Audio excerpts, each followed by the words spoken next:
नमस्कार विद्यार्थी मित्रांनो, मी सतीश विष्णू बडांगे आज आपल्यासाठी नवीन व्हिडिओ आणत आहे. संयुक्त मुख्य परीक्षा 2019 मराठी प्रश्नावरून ॲनालिसिस. त्याआधी आपल्या चॅनलला तुम्ही सबस्क्राईब केले नसेल तर सबस्क्राईब करा आणि बेल आयकॉनचे बटन दाबा. चला तर व्हिडिओला सुरुवात करूया. कंबाईन मुख्य परीक्षा 2019. सुरुवातीचे 5 प्रश्न हे उत्तरावर आहेत, त्यामुळे आपण स्किप करू. प्रश्न क्रमांक 6. गणपतीची मिरवणूक आमच्या घरावरून पुढे गेली. या वाक्यातील ध्वन्यार्थ ओळखा. पर्याय क्रमांक 1 वाचार्थ, पर्याय क्रमांक 2 लक्षार्थ, पर्याय क्रमांक 3 व्यंग्यार्थ आणि पर्याय क्रमांक 4 कोणताही ध्वन्यार्थ नाही. आता हे चार पर्याय आपण पहिले समजून घेऊयात. पहिला पर्याय आहे वाचार्थ. वाचार्थालाच अजून एक शब्द आहे, ते म्हणजे अभिधा. आता वाचार्थ किंवा अभिधा म्हणजे काय? म्हणजे जी गोष्ट सत्यात आहे तीच बोलणं, म्हणजे जो आपण बोलतो आहे तसाच त्याचा अर्थ काढणं, म्हणजे जसं आहे तसा अर्थ. उदाहरणार्थ, मी चपाती खातो, साप मारला पाहिजे, म्हणजे ज्या गोष्टी आहेत त्या आपण बोलतो आणि त्याचा अर्थ तोच घेतला जात असेल तर त्याला आपण म्हणतो अभिधा किंवा वाचार्थ असे त्याला आपण म्हणतो. दुसरा पर्याय लक्षार्थ. लक्षार्थ म्हणजे काय? शब्दाचा अर्थ न घेता जवळपासचा अर्थ घ्यावा लागतो, म्हणजे आहे तसाच अर्थ घ्यावा लागत नाही, थोडा वेगळा अर्थ आपल्याला घ्यावा लागतो. यालाच आपण लक्षणा असंही म्हणतो. उदाहरणार्थ, आम्ही गहू खातो. आता आपण गहू नाही खात, तर गव्हापासून तयार झालेली पोळी खातो. परंतु जरी आम्ही गहू खातो असं जरी म्हटलं तरी आपण समोरचा काय समजून घेतो आपल्याला, की यांनी गव्हाची पोळी खाल्लेली आहे, त्याला लक्षार्थ असं म्हणतात. तिसरा पर्याय आहे व्यंग्यार्थ. आता व्यंग्यार्थाचा अर्थ काय? तो अर्थ न घेता दुसराच अर्थ घ्यायचा असतो. तो अर्थ न घेता दुसराच कोणता तरी अर्थ घ्यायचा असतो. उदाहरणार्थ काय? तर समाजातील असे साप ठेचून मारले पाहिजे.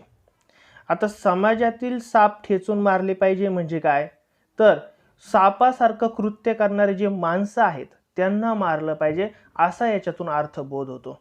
म्हणजे बोलायचं तेच आहे, त्यांचं गुण पण तसाच आहे, परंतु ती गोष्ट नाही आहे, म्हणजे साप नाही आहे तर त्याच्यासारखे माणसं मारायचे. यालाच आपण व्यंजना असंही म्हणतो.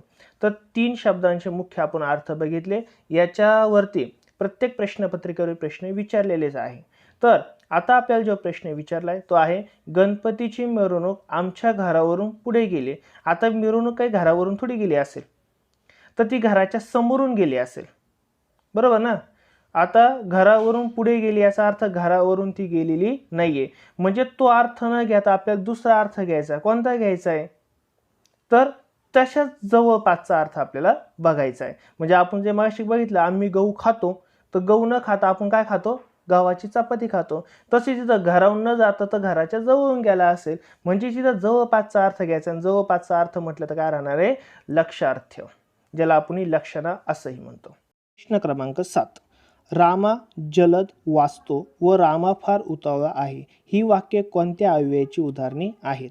पहिला पर्याय क्रियाविशेषण अव्यय, शब्दयोगी अव्यय, उभयनव्य अव्यय आणि केवळ प्रयोगी अव्यय. आता हे 4 काय पर्याय ते पहिले आपण समजून घेऊया. पहिला पर्याय आहे क्रियाविशेषण अव्यय. क्रियाविशेषण अव्यय म्हणजे काय?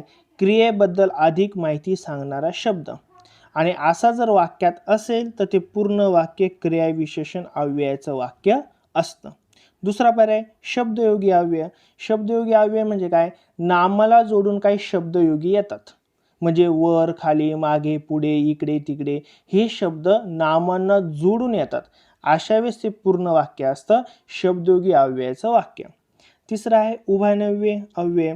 उभयनव्य अव्यय म्हणजे काय? 2 शब्दांना किंवा वाक्यांना जोडणारे जे शब्द असतात त्याला उभयनव्य असे म्हणतात. आणि पर्याय क्रमांक 4 आहे केवळ प्रयोगी अव्यय. केवळ प्रयोगी अव्यय म्हणजे ज्याच्यामध्ये कर्ता एक असतो, क्रियापदही एकच असतं, अशा वाक्यांना आपण केवळ प्रयोगी अव्ययाचे वाक्य असे म्हणतो. मग आता दिलेल्या प्रश्नामध्ये जर आपण बघितलं, वाचतो तर कसा? जलद. क्रियापदाबद्दल अधिक माहिती सांगितलेली आहे. त्यानंतर उतावळा आहे तर कसा आहे? तर फार उतावळा आहे, म्हणजे क्रियेबद्दल अधिक माहिती, क्रियापदाबद्दल अधिक माहिती सांगितली जाते. म्हणजेच दिलेले उदाहरणं किंवा दिलेले वाक्य हे क्रियाविशेषण अव्ययाचे असणार आहे. पुढे प्रश्न क्रमांक 8. समासाचा विग्रह करताना ज्या ज्या विभक्ती प्रत्ययांचा संबंध येतो त्यावरून तत्पुरुष समासाचे प्रकार पडतात. खालील चतुर्थ तत्पुरुष समासाच्या प्रकाराचे उदाहरण अचूक सांगा. चतुर्थ तत्पुरुष समासाचं आपल्याला उदाहरण बघायचं आहे. पहिला पर्याय आहे वादग्रस्त, दुसरा पर्याय आहे स्वर्गप्राप्त, तिसरा आहे डुईजड आणि चौथा आहे भक्ती वंश. आता ह्या 4 पर्यायापैकी आपल्याला फोड पण दिलेले आहे, तर आपल्याला चतुर्थी तत्पुरुष समासाचं उदाहरण शोधायचं आहे. चतुर्थी तत्पुरुष समासामध्ये प्रत्यय नेहमी सलाते आणि सलानते येतात आणि ज्या शब्दांमध्ये दान दिलं जातं तेच फक्त चतुर्थीमध्ये येतात आणि ज्याच्यात दान दिलं जात नाही आणि एक कर्म असतं तर ते द्वितीयामध्ये येतात. ते आपण सविस्तर नंतर पुढील लेक्चरमध्ये शिकणारच आहे. तिथे चतुर्थीचं उदाहरण जर बघितलं तर पहिलं बघितलं तर वादग्रस्त आहे. वादाने ग्रस्त, ने हा प्रत्यय तृतीयामध्ये येतो, नेशी वगैरे तृतीया तत्पुरुषमध्ये येतो. स्वर्गप्राप्त, स्वर्गाला प्राप्त. आता सलाते सलानाते द्वितीयामध्ये येतो, ते तुम्हाला सांगितलेलं आहे आणि त्याच्यामध्ये कर्म असणार आहे म्हणून ते पण चतुर्थीचं येणार नाही आहे. त्यानंतर तिसरा आहे डुईजड, डुईला जड. आता ला प्रत्ययाला सलाते सलानाते चतुर्थीचा आहेत आणि तोच आपल्याला प्रश्न विचारलेला आहे म्हणजे आपलं उत्तर तिसरं असणार आहे. आणि चौथा पर्याय आहे भक्तिवंश, भक्तीने वंश आणि ने प्रत्ययाला तर काय असणार आहे तृतीय असणार आहे. प्रश्न क्रमांक 9. गळ्याशी येणे ह्या वाक्यप्रचाराचा अचूक अर्थ असलेला पर्याय ओळखा.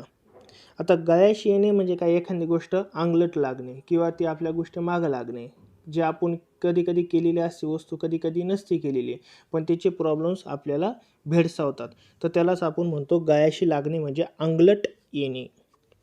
त्यानंतर प्रश्न क्रमांक 10. पुढीलपैकी न्यूनतम बोधक वाक्य कोणते ते ओळखा. आता आपण मागच्या व्हिडिओमध्ये बघितले न्यूनतम बोधक म्हणजे काय, 2 वाक्य जोडलेले असतात आणि एक वाक्य हे मुख्य असतं तर दुसरं वाक्य गौण असतं.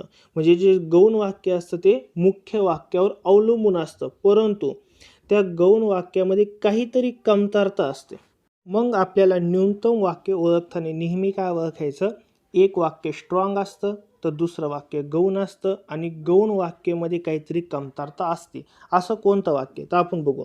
पहिला पर्याय आहे तुम्ही स्वतः या किंवा गाड्याला पाठवा. आता किंवा आला, किंवा म्हणजे विकल्प आहे, गाड्याला पाठवा किंवा तुम्ही या, दोघांपैकी एकच काहीतरी, याला विकल्प बोधक असं म्हणतो. दुसरा आहे राम गोविंदा व विष्णू गावाला गेले, हे विधान आहे एक. तिसरं जर आपण बघितला पर्याय यंदा पुष्कळ पाऊस पडला परंतु तो अवेळी पडल्याने पिकास फायदा झाला नाही.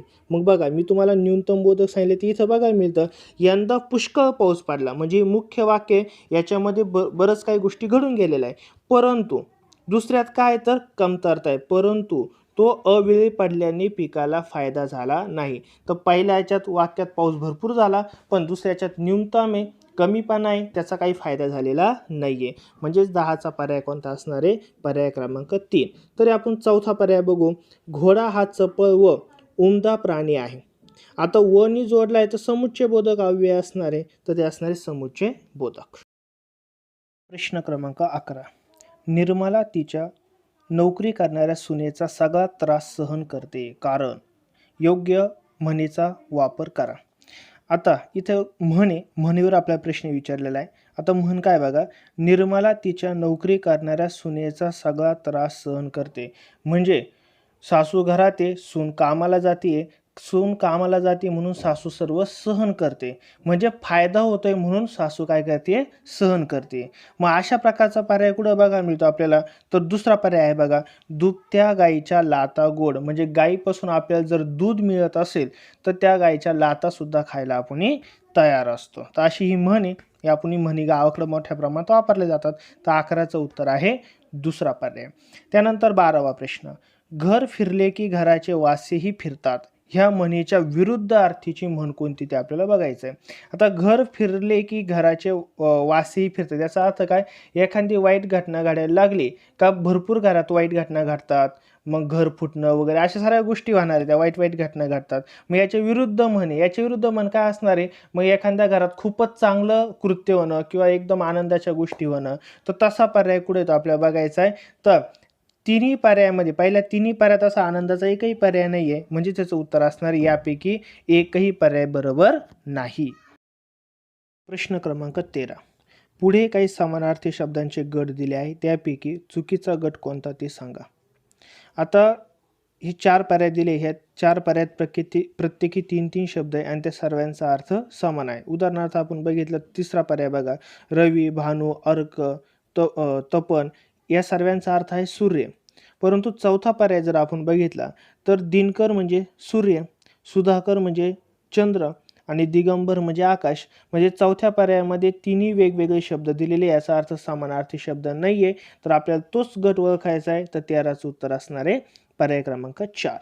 त्यानंतर प्रश्न क्रमांक 14.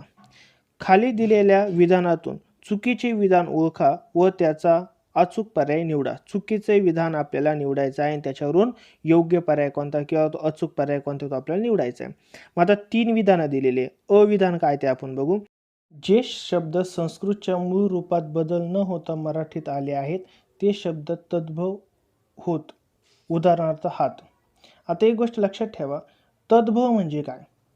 तद्भव म्हणजे संस्कृतमधून मराठीत आलेले जे शब्द असतात आणि त्याच्यात बदल झालेला असतो. बदल झाला असेल तर तद्भव आणि बदल झाला नसेल तर तत्सम. मग आता पहिलं विधान आपल्याला चुकीचं दिलेलं आहे, कारण की तर बदल न होता असं म्हटलं तर तद्भव सांगितले, परंतु ते चूक आहे. बदल न होता मराठीत आलेले असेल तर त्याला आपण काय म्हणतो? तत्सम. ब पर्याय, तत प्लस सम इज इक्वल टू तत्सम. म्हणजे संस्कृतमधील मूळ रूपात काही फरक न पडता जसेच्या तसे येतात त्याला तत्सम शब्द म्हणतात. आता हे विधान बरोबर आहे, पण इथे एक चूक झालेली. ती कोणती झालेली आहे? तत प्लस सम. आता जो पहिला त आहे त्या पहिल्या तचा पण पाय मोडलेला आहे, तर पहिल्या तचा पाय मोडता कामा नव्हता इथं. दुसरा तचा पाय मोडलाय, तो सला जाऊन अटॅच होतोय, परंतु पहिल्या तचा पाय मोडल्यामुळे तिथं याचा विग्रह चुकीचा होतोय, म्हणून हे ब विधान पूर्ण चूक राहणार आहे. इथं खूप मुलांच्या मिस्टेक झालेल्या आहे. बऱ्याच मुलांना ब हा पर्याय बरोबर वाटला होता, पण ब हा पर्याय चूक आहे, कारण पहिल्या तचा पाय मोडलेला आहे. पहिल्या तचा पाय मोडलेला इथं नको होता. पाय मोडणं म्हणजे काय? तो शब्द पुढच्या शब्दाला जाऊन अटॅच होणं, मग तो सर्व शब्दच चुकेल, म्हणून ब हे विधान चूक आहे. त्यानंतर क. चाक या संस्कृत शब्दापासून चक्र हा मराठी शब्द आलेला आहे. आता इथं सुद्धा भरपूर मुलं चुकले होते. इथं उलट आहे, चक्र हा संस्कृत शब्द आहे, चाक हा मराठी शब्द आहे. तर इथं विधान काय पाहिजे होतं? जर बरोबर पाहिजे असतं तर चक्र ह्या संस्कृत शब्दापासून चाक हा मराठी शब्द आलेला आहे, तर विधान बरोबर असतं. पण इथं उलट दिलंय, चाक हा संस्कृत सांगितला आणि चक्र हा मराठी सांगितला, परंतु तसं नाही आहे. चक्र हा संस्कृत शब्द आहे आणि चाक हा मराठी शब्द आहे, म्हणून क विधान सुद्धा चूक आहे. तर अ, ब, क तिन्ही पण विधान इथं चूक आहे, म्हणजे पर्याय क्रमांक 4. प्रश्न क्रमांक 15. 2 कॉलम दिले, अ गट आणि ब गट. त्याच्या जोड्या लावायला आपल्याला प्रश्न विचारलेला आहे. मग एका बाजूला काही शब्द दिलेले आणि त्याच्या पुढच्या बाजूला त्याच्यावरती काही अर्थ दिलेले आहेत. थोडक्यात या म्हणी आहे किंवा वाक्यप्रचार वगैरे आहेत. मग त्या वाक्यप्रचारांच्या आपल्याला जोड्या लावायच्या आहे. पहिला काय? पाणी पडणे. पाणी पडणे म्हणजे काय? एखादी गोष्ट वायाला जात असेल तर आपण काय म्हणतो? पाणी पडलं बा, तर त्याला पाणी पडणं म्हणतात, म्हणजे वाया जाणे. म्हणजे क ची जोडी दुसऱ्या बरोबर असणार आहे. त्यानंतर दुसरा आहे पुढचा, पाणी पाजणे. पाणी पाजणे म्हणजे एखाद्याला आपण चांगलं मारलं किंवा चांगलं चोप दिला तर आपण त्याला म्हणतो पाणी पाजलं, म्हणजेच तो काय होणार आहे? जोडी पाहिल्याला जाणार आहे. त्यानंतर ग, पाणी सोडणे. पाणी सोडणं आपण कधी म्हणतो? एखाद्या गोष्टीचा त्याग केला. सपोज आपण दारू सोडली तर पाणी सोडलं, किंवा एखादी वस्तू तुटली असेल तर ती सोडून दिली किंवा त्याचा त्याग केला, किंवा एखादी वस्तू हरवली असेल त्याचा आपण त्याग करतो, तर त्यावेळेस आपण पाणी सोडणे असं म्हणतो. आणि घ आहे पाणी मुरणे. पाणी मुरणे म्हणजे काय? काहीतरी दोष आहे, काहीतरी आपल्याला डाऊट आहे, त्याच्यामध्ये काहीतरी फॉल्ट आहे बघ एखाद्या घटनेमध्ये, त्याला आपण म्हणतो कुठेतरी पाणी मुरतंय. म्हणजे पाणी मुरणं म्हणजे काय? दोषाला जागा असणे. मग ह्या सर्व जोड्या लावल्या तर आपल्या पर्याय क्रमांक 2 हा बघायला मिळतो. त्यानंतर क्वेश्चन क्रमांक 16. नाचणारा, वाकलेला व जळता हे शब्द वाक्यात विशेषणे म्हणून वापरल्यास ते कोणत्या प्रकारचे विशेषणे होईल? आता ही विशेषणं म्हणून वापरले गेले असं आपण कन्सिडर केलं तर नाच हा मूळ शब्द त्याच्यापासून नाचणारा तयार झाला. मग नाच हा धातू आहे आणि धातूला प्रत्यय लावला परंतु त्याचं क्रियापद झालेलं नसेल तर अशा शब्दाला आपण धातू साधित विशेषण म्हणतो. पुन्हा मी एकदा सांगतो बघा, नाच हा धातू आहे, त्याला नारा प्रत्यय लावला म्हणजे धातू साधित झाला, परंतु तो वाक्याचा अर्थ पूर्ण करत नसेल तर त्याला आपण म्हणणार आहे धातू साधित विशेषण. तर 16 क्रमांकाचं उत्तर असणार आहे पर्याय क्रमांक 2. प्रश्न क्रमांक 17. आता प्रश्न क्रमांक 17 थोडा युनिक विचारलेला आहे. सहसा अलंकारावर जास्त प्रश्न नसतात, परंतु आयोगाने अलंकार हा एक प्रश्न विचारलेला आहे. याचं उत्तर आहे 3 आहे. त्यानंतर प्रश्न क्रमांक 18. पुढील पर्यायात जोड्या दिल्या आहेत त्यापैकी चुकीची जोडी नसलेला पर्याय कोणता? चुकीची जोडी नसलेला पर्याय म्हणजे बरोबर जोडी कोणती ते आपल्याला विचारलेलं आहे.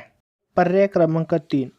अक्कल, हुशारी आणि डावपेच हे दोन्ही पण शब्द फारसी शब्द आहेत, त्यामुळं बरोबर पर्याय असेल तो म्हणजे पर्याय क्रमांक 3. त्यानंतर प्रश्न क्रमांक 19. खाली दिलेल्या 2 शब्दाच्या एकत्रितकरणातून तयार होणारा जोड शब्द ओळखा. वधू प्लस आगमन is equal to question mark. आता पहिल्या शब्दाचा शेवटचा वर्ण आहे उ आणि दुसऱ्या शब्दाचा पहिला वर्ण आहे आ. यांची आपल्याला संधी तयार करायची किंवा जोड अक्षर तयार करायचं आहे. जर पहिल्या शब्दाचा शेवटचा वर्ण उ असेल आणि दुसऱ्या शब्दाचा पहिला वर्ण आ असेल तर इथं उ एक प्रकारची संधी आहे, त्याला आपण यनादेश स्वर संधी असं म्हणतो. स्वर संधीचा एक प्रकार आहे यनादेश स्वर संधी. यनादेश स्वर संधीमध्ये उचा व तयार होतो आणि आ तसाच राहतो, म्हणजेच त्यापासून काय तयार होईल? वा शब्द तयार होईल. मग वा शब्द जर आपल्याला कुठं बघा मिळतो तर तिसऱ्या पर्यायामध्ये. मग त्याला आपण म्हणतो वध्वा गमन.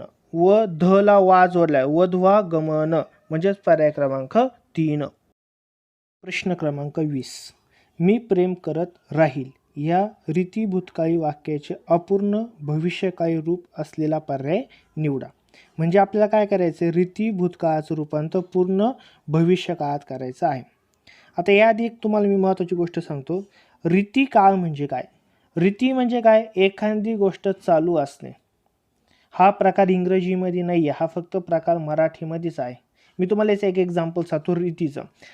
आता रीतीचं जर वर्तमान काळाचं वाक्य जर मी तुम्हाला सांगितलं तर ते कसं होईल बघा. सचिन नाचत असतो. म्हणजे सचिनला वर्तमानात जेव्हा जेव्हा सांगाल तेव्हा तेव्हा तो नाचतो.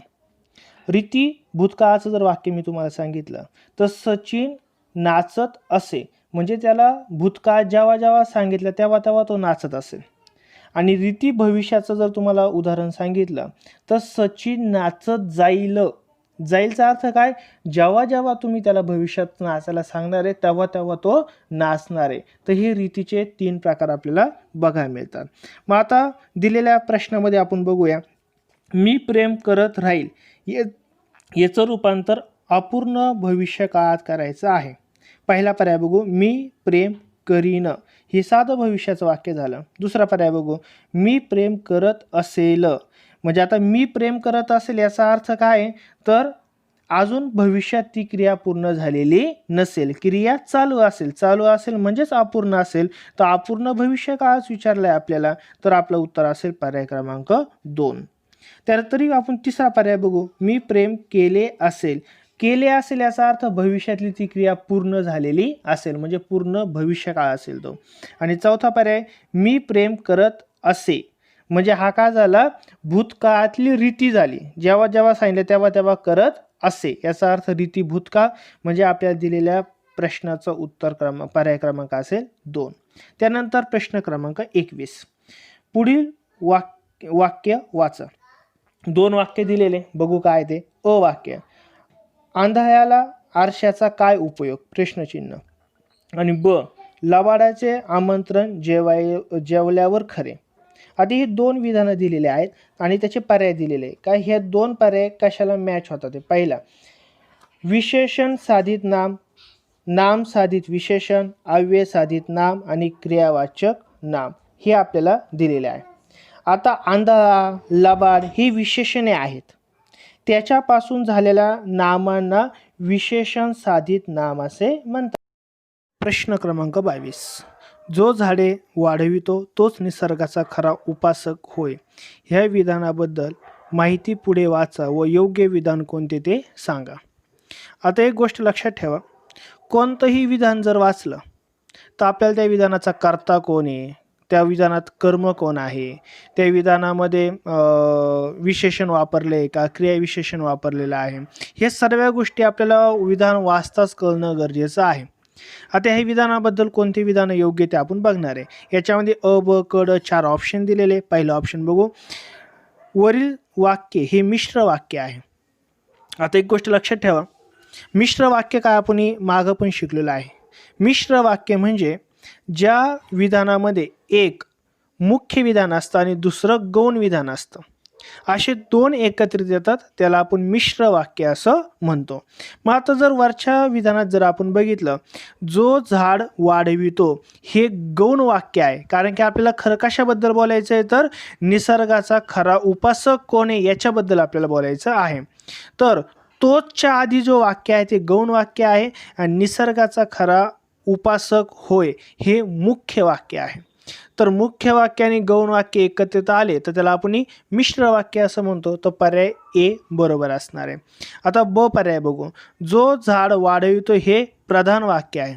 आता जो झाड वाढवते आत्ताच बघितलं, हे प्रधान नाही, हे काय गौण वाक्य आहे. कारण की आपल्याला त्याच्याबद्दल नाही बोलायचं, आपल्याला निसर्गाचा खरा उपासक कोण आहे त्याच्याबद्दल आपण बोलतोय, म्हणून हे वाक्य प्रधान वाक्य नसून एक गौण वाक्य आहे, म्हणून ब पर्याय चुकीचा आहे.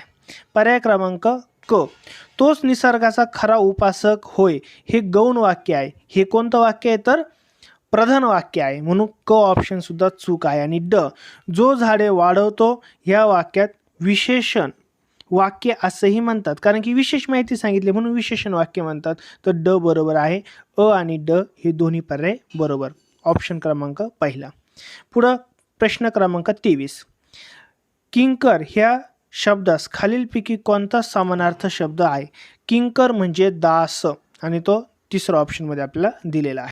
प्रश्न क्रमांक 24. सौजन्य ह्या शब्दाचा विरुद्ध अर्थाचा शब्द कोणता. म्हणजे सौजन्याला विरुद्धार्थ शब्द आपल्याला विचारले. सौजन्य म्हणजे सभ्यपणा थोडक्यात. तर सभ्यपणा किंवा सौजन्याचा अर्थ काय असणार, विरुद्धार्थ असभ्यपणा, म्हणजेच ऑप्शन क्रमांक 2. क्वेश्चन क्रमांक 25. पुढील शब्दापैकी रान ह्या शब्दाचा समानार्थ शब्द नसलेला शब्द सांगा. म्हणजे रानला समान शब्द नसलेला आहे तो आपल्याला ओळखायचा आहे. रानचा अर्थ वन पण होतो, विपिन पण होतो आणि कानन सुद्धा होतो. तर वल्लरी हा रानला समानार्थ शब्द नाही, म्हणजे ऑप्शन क्रमांक 1. 26चा आयोगाने क्वेश्चन कॅन्सल केलेला आहे, पण थोडक्यात आपण तो बघू.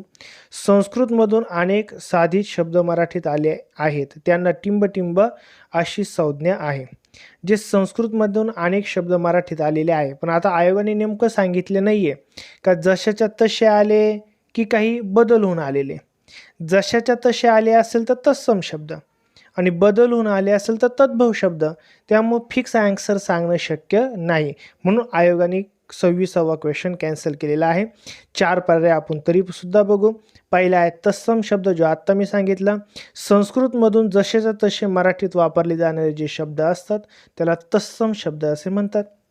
दुसरा ऑप्शन आहे अभ्यस्त.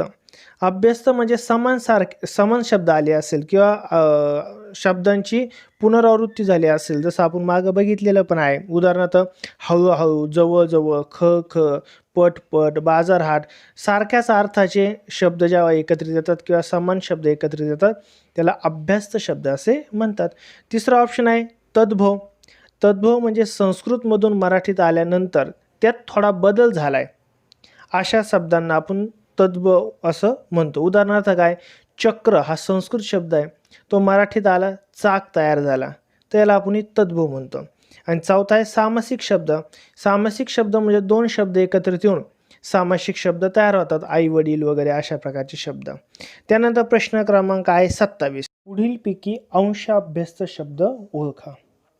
आता अभ्यस्त शब्द आपण आत्ताच बघितला. अभ्यस्त शब्द म्हणजे काय, अक्षरांची पुनरावृत्ती होती किंवा दोन शब्द समान येतात, परंतु याच्यात पण तीन प्रकार आहे. एक आहे पूर्ण अभ्यस्त, दुसरा आहे अंश अभ्यस्त आणि तिसरा आहे अनुकरणवाचक अभ्यस्त. अशा अभ्यस्ताचे एकूण तीन प्रकार आपण मागच्या व्हिडिओ लेक्चरमध्ये पण बघितलेले आहे. आता इथं आपल्याला अंश अभ्यस्त विचारलेला आहे. आता थोडक्यात मी सर्वच ऑप्शन सांगतो. अभ्यस्ताचे तीन प्रकार. पहिला आहे पूर्ण अभ्यस्त. पूर्ण अभ्यस्त म्हणजे काय, दोन जे सारखे शब्द जवळ येतात ते दिसायलाही सारखे असतात आणि त्यांचा अर्थही सारखाच असतो, अशा अभ्यस्तांना पूर्ण अभ्यस्त असे म्हणतात. पूर्ण म्हणजे काय, दोघं पण पूर्ण सारखे पाहिजे. दुसरं आहे ते म्हणजे अंश अभ्यस्त. अंश अभ्यस्त म्हणजे काय, दोन शब्दांचा अर्थ समानच पाहिजे परंतु ते वेगवेगळे दिसतात, म्हणजे ते लिहायला वेगळे असं. उदाहरणार्थ बाजार हाट, हे दोन शब्द वेगळे, बाजार आणि हाट, परंतु अर्थ काय बरं, सारखाचे, त्याला आपण म्हणतो अंश अभ्यस्त. आणि तिसरा प्रकार आहे अनुकरणवाचक. अनुकरणवाचक म्हणजे त्याच्यात ध्वनी निर्माण झाला पाहिजे, म्हणजे फट फट, त्यानंतर झट झट, खळ खळ अशा प्रकारचा ध्वनी निर्माण होत असेल तर अनुकरणवाचक असणार आहे. तर आपल्याला अंश अभ्यस्त विचारला आहे, याचा अर्थ आपलं उत्तर असेल लाडी गोडी. प्रश्न क्रमांक 28. तूप हा शब्द कोणत्या भाषेपासून मराठीत आला आहे? तूप हा शब्द कन्नडमधून आलेला आहे. आता कोणते शब्द कोणत्या भाषेतून आलेले आहेत हे आपल्याला माहिती पाहिजे. तेलुगूतून कोणते आले, इंग्रजीतून कोणते आलेले आहे, पोर्तुगलमध्ये कोणते आलेले आहेत, कन्नडमधून कोणते आले, फारसीमधून कोणते आले, अरबीमधून कोणते आले, संस्कृतमधून कोणते आले, तर हे शब्द आपल्याला माहिती पाहिजे. क्वेश्चन क्रमांक 29. मराठीमध्ये स्पर्श व्यंजने एकंतर टिंब आहेत.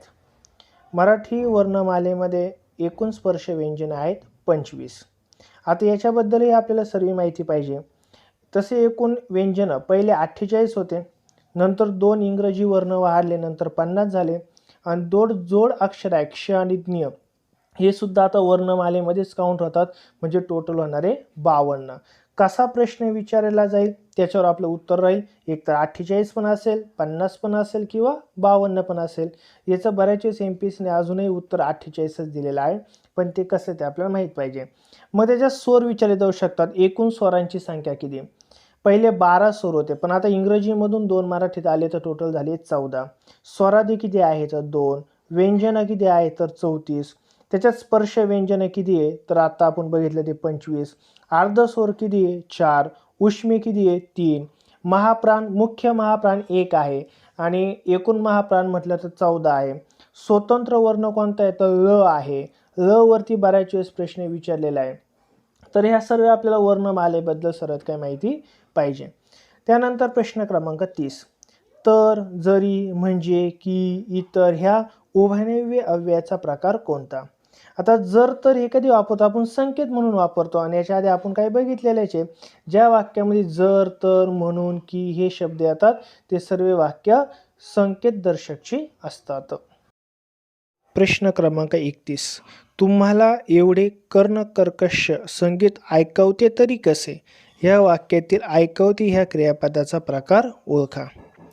आता एकाने दुसऱ्याला विचारले का तुम्हाला एवढा मोठा आवाज कसा काय ऐकू येतो, याचा अर्थ त्याची स्वतःची कॅपॅसिटी आहे ऐकण्याची. मग याच्यावरून कोणत्या क्रियापदाचा प्रकार आहे ते आपल्याला विचारलेलं आहे. पहिला पर्याय आहे शक्य क्रियापद, दुसरा आहे प्रयोजन क्रियापद, तिसरा आहे सिद्ध क्रियापद आणि चौथा आहे साधित क्रियापद. आता ऐकणारा तो स्वतः आवाज ऐकतो आहे, तो दुसरं कोणी तो ऐकायला भाग पाडत नाहीत. जर जी गोष्ट स्वतःला करणं शक्य असेल त्याला आपण म्हणतो शक्य क्रियापद, स्वतःला करणं शक्य आहे. उदाहरणार्थ मला जेवते किंवा मला डोंगर चढवतो, म्हणजे मला शक्य याचा अर्थ ते शक्य क्रियापद आणि त्याचं उत्तर शक्य क्रियापदच असणार आहे. आपण दुसरा पण पर्याय बघू, तो म्हणजे प्रयोजन क्रियापद.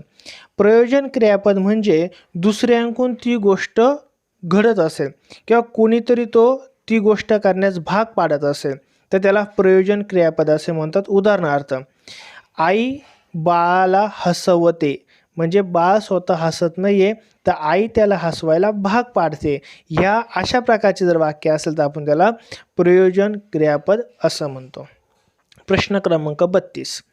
क, च, ट, ट, प हे परंपरागत व्यंजन ध्वनी कोणत्या प्रकारात मोडतात? आता ऑप्शन बघू आपण. महाप्राण एकूण 14 आहे. मुख्य महाप्राण 1 आहे ह.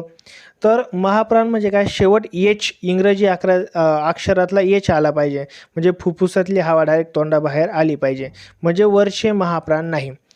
अनुनासिक आहे का, तर नाही. आपल्या वर्णमालेमध्ये एकूण 5 अनुनासिक आहेत, ते इथं तुम्हाला दाखवले आहे. हे अनुनासिक पण नाही. उष्मे आहे का, तर हे उष्मे पण नाही, कारण की उष्म फक्त 3च असतात, श, श आणि स. आणि तिसरा आहे अल्पप्राण, म्हणजे हे सर्व अल्पप्राण आहेत. प्रश्न क्रमांक 33. पुढील वाक्यप्रचाराची चुकीची जोडी ओळखा. आपल्याला चुकीची जोडी विचारलेली आहे. पहिला, दुसरा आणि चौथा पर्याय बरोबर आहे, पण आपल्याला चुकीची विचारले आऊट घटनेचे राज्य. याला दीर्घकाल टिकणारे वैभव असं म्हटलेलं आहे, परंतु ते चुकीचं आहे. कमी कालावधीचे वैभव किंवा कमी कालावधीचे राज्य म्हणजे आऊट घटनेचे राज्य.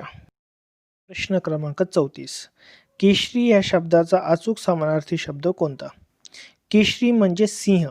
सिंहाला आपण काय काय म्हणतो, म्हणजे सिंह आहे, केशरी आहे, त्यानंतर पंचानन आहे, त्यानंतर मृगेंद्र आहे, वनराज आहेत.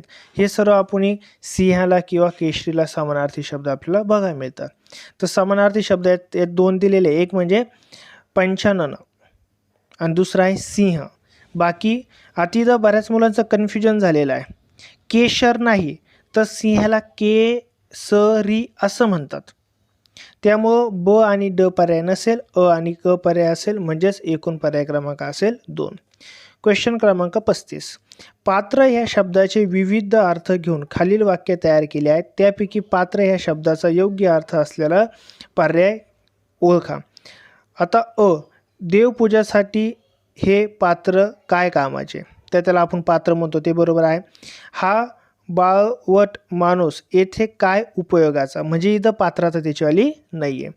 नदीला पूर आल्याने नदीचा विस्तार मोठा झाला आहे, म्हणजेच पात्र मोठं झालं आहे, हेही बरोबर आहे.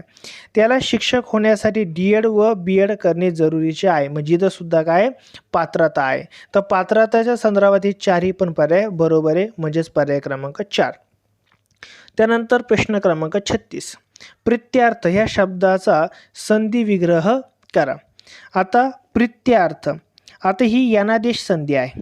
यनादेश संधीमध्ये काय होतं, ई, उ आणि रू ह्या तिघांना अनुक्रमे कोण येतं, य, व आणि र. पुन्हा सांगतो, यनादेश संधीमध्ये काय होतं, ईच्या जागी य येतो, उच्या जागी व येतो, रूच्या जागी र येतो. जर असा बदल होत असेल त्याला यनादेश अशी संधी म्हणतात. आणि इथं सेम तसंच झालेलं आहे. ईच्या ऐवजी काय आलेलं आहे, तर य आलेला आहे, तर याला म्हणतो आपण यनादेश संधी. तर प्रित्यार्थची फोड काय होईल, प्रीती प्लस अर्थ. थर्ड ऑप्शन एकदम बरोबर आहे. तसं पाहायला गेलं तर थर्ड ऑप्शन सुद्धा थोडा चुकीचा आहे, परंतु आता परंपरेने आपण तसं लिहितो. परंतु प्रीतीचा जो दुसरी व्हॅलेंटी न लिहिता पहिली व्हॅलेंटी असली पाहिजे, परंतु दुसरे ऑप्शन इथं कोणतेच नाही आणि आयोगाने तिसरं उत्तर दिलेलं आहे, त्यामुळे तिसरं उत्तर योग्य राहील. परंतु प्रीतीचं शुद्ध लेखन ही तिची पहिली व्हॅलेंटी असणार, हे महत्त्वाचं लक्षात ठेवा. प्रश्न क्रमांक 37. पुढीलपैकी कोणता शब्द तत्सम शब्द गटातील आहे? तत्सम म्हणजे संस्कृतमधून मराठीत जसा आहे तसाच आलेला शब्द. मग तो पहिला पर्याय कलश. कलश हा संस्कृत शब्द आहे आणि आपण पूजेसाठी सुद्धा कलश हा शब्द वापरतो, म्हणजे संस्कृतमधून जसा आहे तसाच मराठीत पण वापरतो, म्हणून कलश हा तत्सम शब्द असणार आहे. प्रश्न क्रमांक 38. पुढीलपैकी कोणता शब्द जोडाक्षर आहे? आता बरेच मुलं ह्या प्रश्नामध्ये चुकलेले आहेत. जोडाक्षर कोणतं ते ओळखायचं आहे. आता 3 शब्द दिले, अक्षर, संयुक्त आणि गृहपाठ. बऱ्याच मुलांनी अक्षर आणि संयुक्त या दोघांना पण जोडाक्षर म्हटलेलं आहे, परंतु अक्षरचा जो क्ष आहे याला जोड शब्द आता म्हणत नाही, याला वर्णमालेमध्ये स्थान दिलं आहे. म्हणजे अ हा इथं पर्याय नसेल, अक्षर हा जोड शब्द नाही. संयुक्त हा जोड शब्द आहे, कारण की संयुक्त तला क जोडलेला आहे म्हणून तो जोड शब्द आहे. आणि तिसरा आहे गृहपाठ. गृहपाठ हा जोड शब्द नाही. बऱ्याच मुलांना गृहपाठ पण वाटतं, पण गृहचा अर्थ काय असतो? ग प्लस रू. हे दोन्ही पण स्वतंत्र वर्ण आहेत, परंतु ते जोडाक्षर नाही. हे सर्वात महत्त्वाचं लक्षात ठेवा. म्हणजे फक्त इथं संयुक्त हा एकमेव जोड शब्द आहे, पर्याय क्रमांक 2. त्यानंतर 39. लोक आपली स्तुती करोत किंवा निंदा करोत, ह्या वाक्याचा प्रकार ओळखा.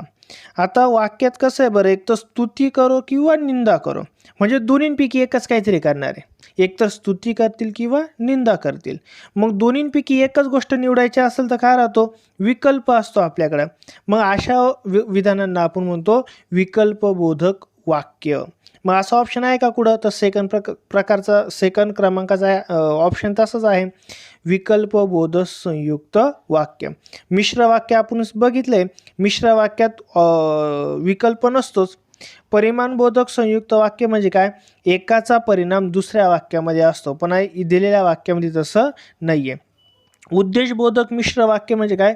दुसऱ्या वाक्यात उद्देश पाहिजे तरच तो उद्देशबोधक मिश्र वाक्य होणार आहे, परंतु तसं इथं नाहीये, म्हणून इथं विकल्प दिलाय. तर आपलं उत्तर असेल पर्याय क्रमांक 2. प्रश्न क्रमांक 40. क्रियाविशेषण साधित धातू ओळखा. क्रियाविशेषण. आता पहिलाच पर्याय जर आपण बघितला, खतखत. खतखत हा काय बरं? धातू आहे आणि आपल्याला त्याचा खतखतणे हे क्रियाविशेषण झालं. मग आपल्याला तेच विचारले, क्रियाविशेषण साधित धातू ओळखा. मग खतखतणे हा धातू आहे, त्याच्यापासून क्रियाविशेषण झालं कोणतं?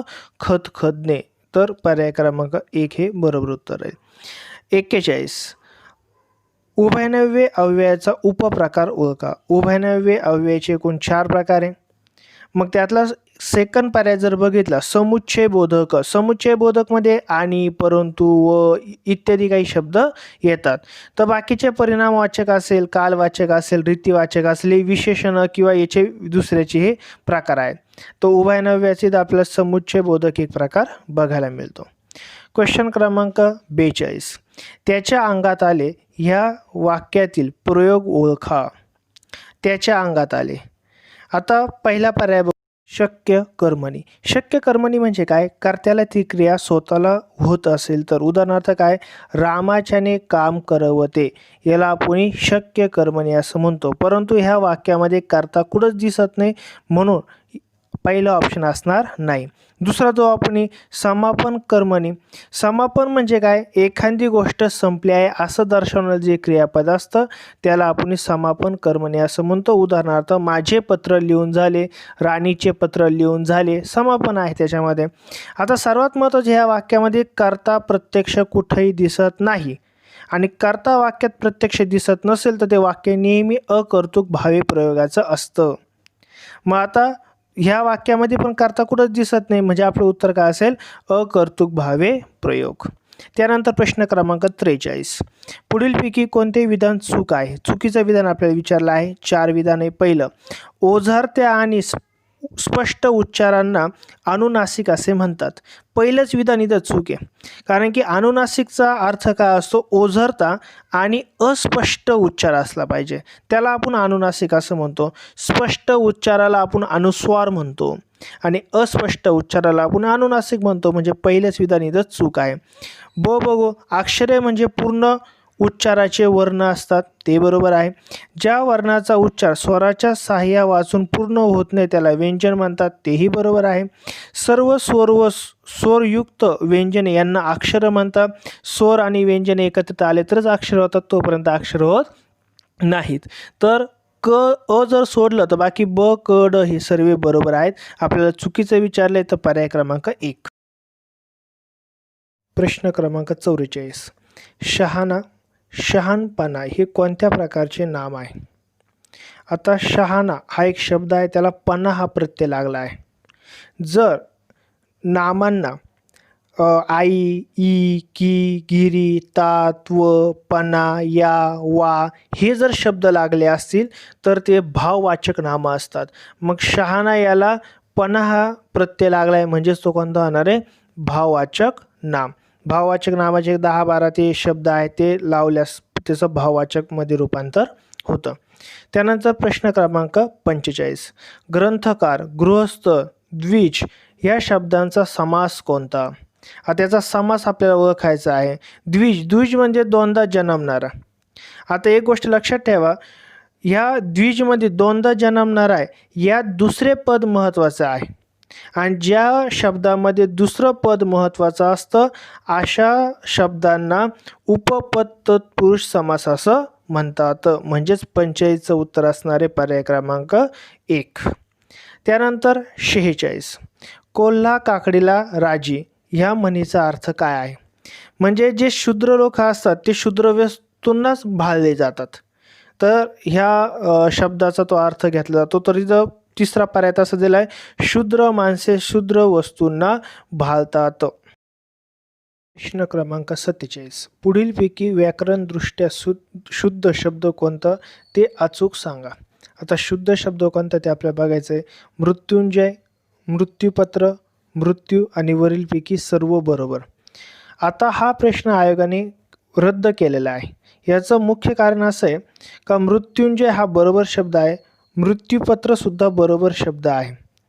मग आता अचूक विचारलेत, हे दोन्ही पण अचूक आहेत, तर आता अचूक ओळखणे याच्यातून शक्य होणार नाही, म्हणून आयोगाने हा प्रश्न रद्द केला आहे. परंतु तिसरा जो मृत्यू आहे हा शब्द मात्र चुकीचा आहे, कारण की यला पहिला उकार दिला आहे आणि खरा मृत्यू ह्या शब्दामध्ये यला दुसरा उकार असतो. म्हणून चुकीचा पर्याय जर विचारला असता तर तिसरं पर्याय आपलं उत्तर बरोबर असतं. परंतु आपल्याला बरोबर विचारलं म्हणजे अचूक विचारलेलं, तर अचूक सांगणे तर शक्य नाही, कारण की पहिला आणि दुसरे हे दोन्ही पण शब्द बरोबर आहेत. म्हणून आयोगाने हा प्रश्न कॅन्सल केलेला आहे. त्यानंतर 48. पुढीलपैकी अभ्यस्त शब्द कोणता? आता आपण पहिलेच बघितलं, अभ्यस्त म्हणजे काय? दोन शब्द किंवा पद सारख्याच अर्थाने एकत्रित येतात, त्यांना आपण अभ्यस्त शब्द असं म्हणतो. भाऊ बहीण हा समास आहे. खरे खोटे हे सारख्या अर्थाचे नाही, वेगवेगळ्या अर्थाचे आहे. आंबट चिंबट, बघा आपण जर चिंच खात असतो लहानपणी तर आपल्याला आपले घरचे म्हणायचे आंबट चिंबट खाऊ नको. याचा अर्थ फक्त आंबट खाऊ नको, पण तो चिंबट पण शब्द वापरला जायचा, म्हणजेच तो काय राहणार आहे? अभ्यस्त शब्द. पर्याय क्रमांक 3. 49वा क्वेश्चन. चतुर्भुज होणे याचा समानार्थ वाक्यप्रचार कोणता? हळद लागणे, हळद लागण्याला आपण चतुर्भुज होणे असंही म्हणतो. प्रश्न क्रमांक 50. फक्त हनुमानच समुद्र ओलांडून जाऊ शकतो ह्या वाक्याचा अर्थ बदलून न देता नकारार्थी वाक्यात रूपांतर कसे होईल? म्हणजे हनुमानाशिवाय दुसरा कोणीच समुद्र पलीकडे जात नाही ह्या अर्थाचाच आपल्याला खालील कोणता अर्थ आहे तो शोधायचा, परंतु नकारदर्शकमध्ये. मग अ पर्याय, हनुमानाखेरीज दुसरा कोणताही वानर समुद्र ओलांडून जाऊ शकत नाही. बरोबर आहे. हनुमानाशिवाय समुद्र ओलांडून जाणारा दुसरा कोणीच नाही, हेही बरोबर आहे. हनुमानाशिवाय समुद्र ओलांडून जाऊ शकणारा नाहीच, हेही बरोबर आहे, कारण की तो एकटा जाऊ राहिला. आणि चौथं, दुसरा कोणीही हनुमानासारखा समुद्र ओलांडून जाऊ शकत नाही.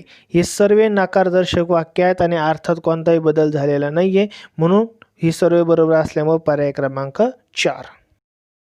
अशा प्रकारे आपण कंबाईंड बी मेन्सला 2019ला जेवढे मराठीचे क्वेश्चन आहेत त्याचं पूर्ण आपण ॲनालिसिस केलेलं आहे. कोणाला काही अडचण असल्यास कॉमेंट बॉक्समध्ये लिहिलं तरी चालेल. जर तुम्हाला व्हिडिओ आवडला असेल तर व्हिडिओ नक्की लाईक करा, इतरांना फायदा होण्यासाठी शेअर करा आणि पुढील व्हिडिओज मिळवण्यासाठी सबस्क्राईब करा. आणि सबस्क्राईबच्या पुढे आयकॉनिक बेल जो आहे तो बेलचं बटन दाबा, म्हणजे इथून पुढे येणारे सर्व व्हिडिओ तुम्हाला मिळतील. Thank you so much.